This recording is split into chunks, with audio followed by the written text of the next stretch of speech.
So first question is basically with the current progression in generative AI, do we envision that futuristic tools might be able to replace certain medical professions? What would be the pros and cons of this? Okay, so who wants to take that?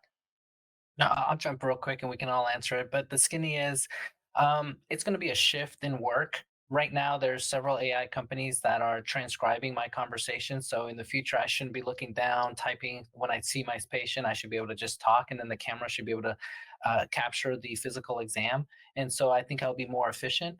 Currently, I have some doctors that hate typing, so we have to pay for a scribe to write everything down. That job will be eliminated because now the AI can listen and copy everything and write it down right into the EMR.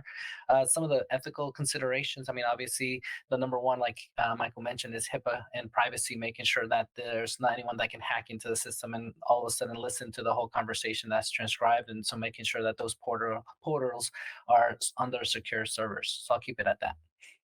Okay. And to incorporate into that as well too is that a lot of individuals are really afraid of, hey, artificial intelligence may take over my position. I think we have to embrace this new technology because this is a new way of creating better, efficient initiatives. I think we have to really discover new ways of creating better outcomes for organizations and really adopt to these new changes. I really think that instead of using the word, taking over a position, is utilizing the tool to really create better efficiencies, adopting to this process. How do we still need individuals physically, and how can we incorporate artificial intelligence to really create better, efficient outcomes for the organization itself? As I stated, the healthcare industry is one of the most antiquated industries out there, and that is such a sad thing moving forward.